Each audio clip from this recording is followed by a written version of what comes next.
Donald Trump is now conceding flat out.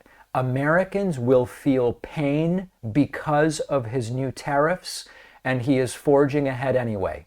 After campaigning on promises to lower costs very quickly to help working families on day one, he's saying you're going to have to suck it up. Not Trump. Trump's not going to have to suck it up. But you might have to. Trump on the tariffs saying we may indeed have some pain short term, and everybody understands it. No, I'm not concerned. We may have short term some little pain, and people understand that. But long term, the United States has been ripped off by virtually every country in the world. We have deficits with almost every country. Not every country, but almost. And we're going to change it. It's been unfair. That's why we owe $36 trillion. We have deficits with everybody. We help everybody. We've been helping everybody for years. And to be honest, I don't think they appreciate it. So we're going to change that. We're going to change it fast. We're going to make America great again. We have to focus on our country.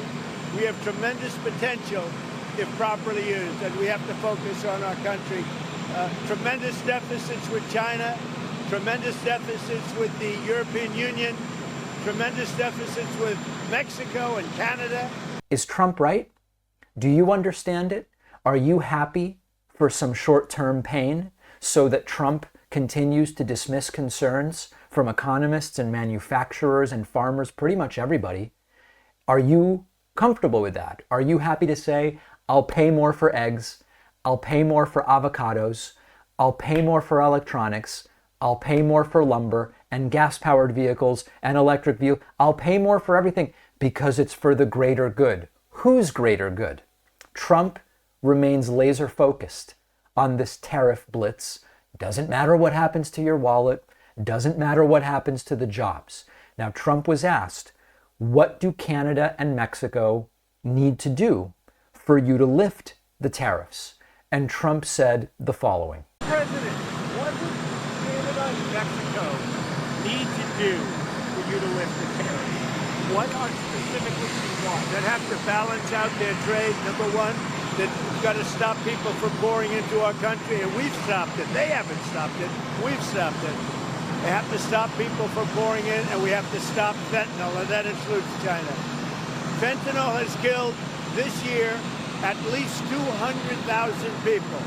It's pouring in from China through Mexico and Canada, and they've got to stop it. And if they don't stop it, the tariffs are going to get worse, a lot worse. Mr. President, you're going to the border. So in Trump's view, Canada owes the United States.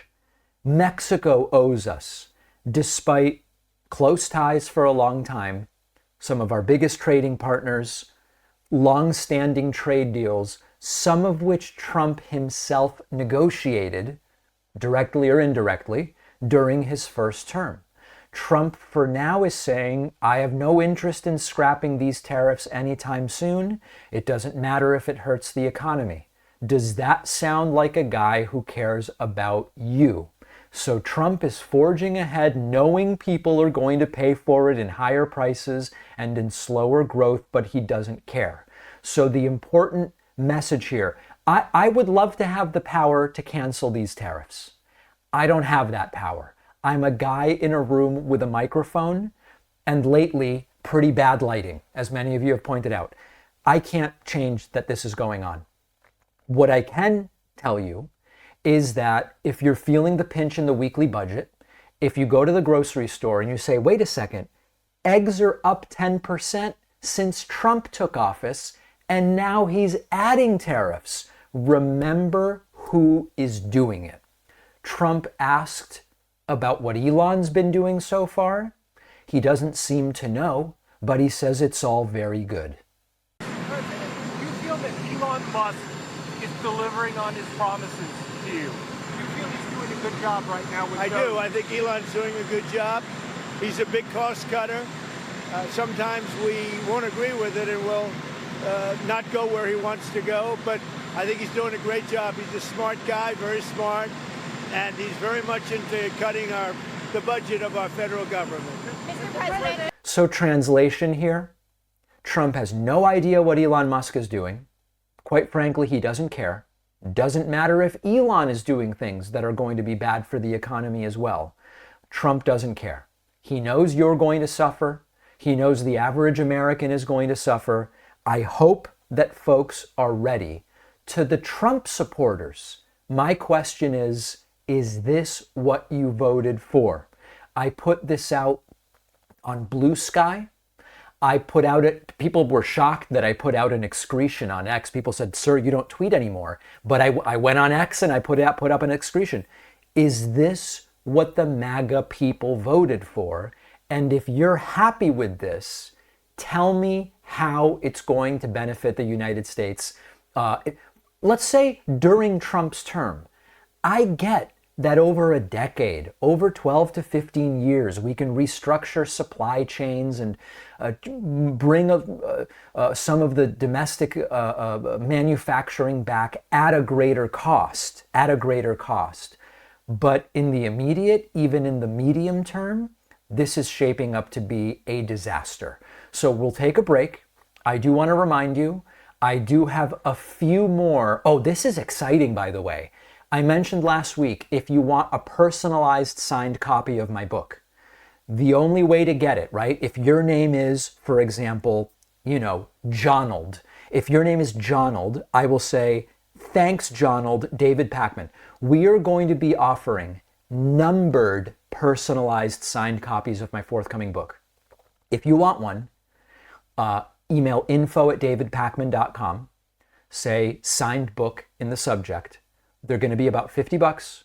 We've gotten 250 requests so far. I'm trying to make it possible to do 500 of these. They will be numbered, okay? So email in a few days. We will send you a form to fill out if we have the capacity, and I'll be saying more about that forthcoming. So we'll take a quick break, and then we'll get a little rare Republican honesty on these tariffs in a moment.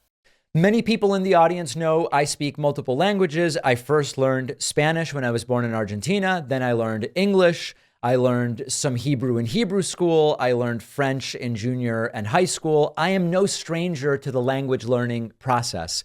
And one of the most useful tools I've ever used is the app called Babbel. The way our sponsor Babbel teaches you languages truly works, and it works fast. Instead of a bunch of silly quizzes and games like a lot of the other apps, Babbel is designed by real people for real conversations. All of Babbel's tips and tools for learning a new language are approachable. They're rooted in real-life situations and conversations. Babbel's bite-sized 10-minute lessons are just perfect for me. I can do it on the go, do it during a lunch break. It really sticks fast.